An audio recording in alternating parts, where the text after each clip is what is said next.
A survey that we'll touch on that recently came out from the, it's called the Value of Financial Planning Study, released by the Financial Planning Association and Ameriprise Financial. But it was really an independent study. They hired another company to do it. They interviewed over 3,000 people with annual income or assets over $50,000 as a basis. And what they found was that nearly 9 out of 10 respondents with a comprehensive financial plan felt they have clear financial direction. Yes. And it was a number nearly 50% higher than those without that support. Yeah, well, I think, especially in uncertain economic times, the best investment a person or family can make is a written financial plan. Right. Because it gives you a chance to say, okay, how do I weather this economic storm? And if you get a good financial planner, you get a good company that you can work with, and yes, you're going to have to pay them for that plan. But what they'll help you do is see where you are, look at what resource you have, and help you write a strategy to help you get to where you want to go. And right now, everybody's like, oh, what do I do? And we forgot why we made the investments in the first place. We forgot, oh, maybe we did buy too much house than we could afford. We thought about, oh, how do we still pay for our children's education and our retirement? And we think about, are there any tax benefits that I should take advantage of? There's only one investment that does that for everybody, and that's a written financial plan. And so that's why everyone needs to have one, especially in these uncertain economic times, because you want to see in black and white what steps you can take that's going to help you weather this economic storm that we all have to deal with. And that's what the financial plan can do. Right. I think what ends up being so grounding about it is because you do have that strategy. Yes. You've taken out the fear, you can take out the panic, because you know you have a plan, you have an advocate who's keeping an eye out for you, and that you've chosen somebody to assist you with that plan that you admire, respect, are willing to share what you want, what those dreams, goals are for you in your life.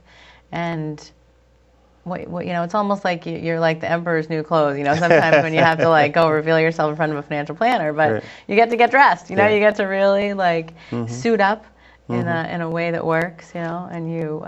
Well, the other thing we should keep in mind that people are busy becoming good at whatever it is that they do.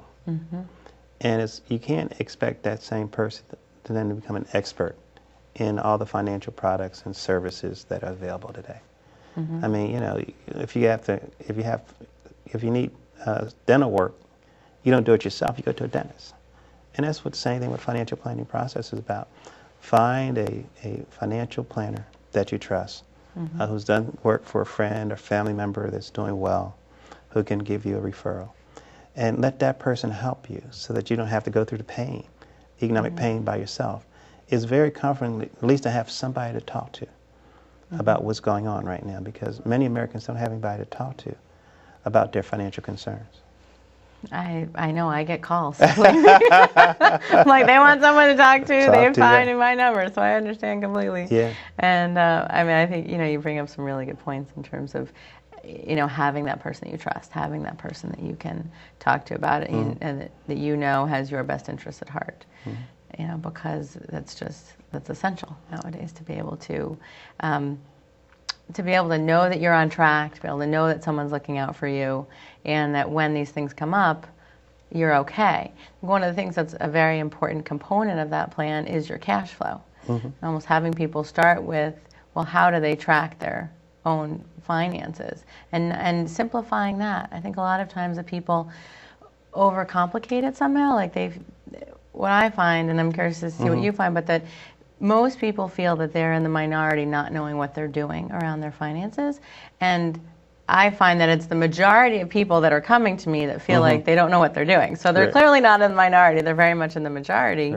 We don't, at this point, at least for most of us, haven't taken financial education through our training. And I was trained as a CPA, and we never got Money Management 101 through ours.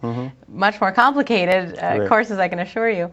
But without that basic understanding that people didn't get, they're now growing up, 20, 30, 40, 50, 60, and still don't have it, but feel some level of judgment and shame around not having it. So I kind of let people off the hook, for not, but then let themselves get educated to do it. Well, I think it's important for all of us to become informed consumers of financial products. And how do you do that? You just read. It's just important. You know, I think people should read the personal finance magazines. People should make a commitment to read at least one wealth building book a year. Totally agree. And then talk about that with your spouse or your friends or significant others. I do think that people should, again, watch this show and come out to seminars, because it's that knowledge that will help them feel good about whatever it is that they're doing. Because at the end of the day, no matter who your financial advisor is or your investment advisor, even your CPA, they all make you sign a disclaimer that says that you were aware of what you signed. So don't come back here and try to sue me later on. It's an important part of every agreement. So no matter what you do, it's important for you to at least understand the basics. I was happy. We had Peter Lynch on our show one day. Oh, great. And he had a great interview before he retired. And he talked about that people should never invest in anything that they cannot explain with a crayon. Oh, so you need to really understand. It to another level. Yeah, really understand what you're doing. Investing is not complicated. Owning a home is not complicated. Owning a business is not complicated. We bring our fears into the process and then make it seem bigger and more complicated than it really is. So that's how come people can understand the basics. There's so many great books out there now. You can go online and get so much information. So at least people can understand the basics about what they're doing and why they're doing it. And I think right now in this economy, it's important for people just to save. You know, people with cash are going to do better in this economy than people without cash.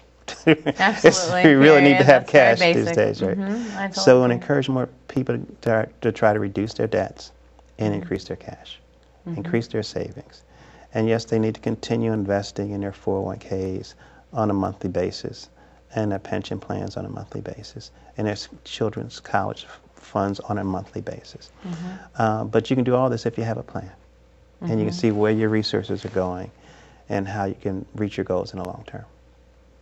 Yeah, I mean, it makes so much sense. When you touched on not investing in anything that you don't understand, I find that the moment that people do, and I've been through this myself over time, is it becomes very disempowering. It almost becomes evidence that says, oh, look, I can't figure it out.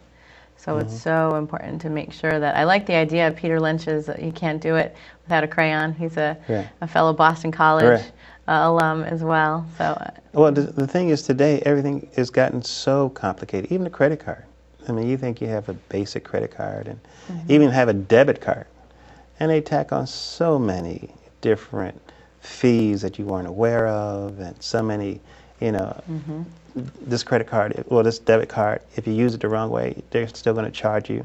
I mean, you didn't think there was money in the account, so, you know, something goes through and all of a sudden you got all these charges. It's like, where did that come from? You know, so even a simple credit card needs to be explained. A debit card needs to be explained today because people don't understand how complicated and how sophisticated it is. So it's important for people to just get basic knowledge. I agree completely, and I'm so glad that we were able to start to give people that today. Thank you very much for coming in. Kelvin, do you have any closing words as we I'm just glad to be here with you. I appreciate it, and I hope you continue to do this good work. Thank you. Thank you, Kelvin. Thank you, Belinda. So as we conclude today, thank you for joining us at Money on Your Mind. Stay tuned for future episodes where we'll continue to discuss the value of financial planning, saving, credit, how to talk to your partner about finances, and continuing to face those fears so that you can be buying your own home, starting your own business, and all of the great things that we spoke about today. If you'd like to contact us, you can reach us at moneytv@ownyourmoney.com with any of your feedback, ideas, tips, or money-saving opportunities. Once again, I am Belinda Fuchs, wealth coach, CPA, and founder of ownyourmoney.com. Please join us again as we continue to help you make more, save more, and stress less about the money on your mind. Thank you.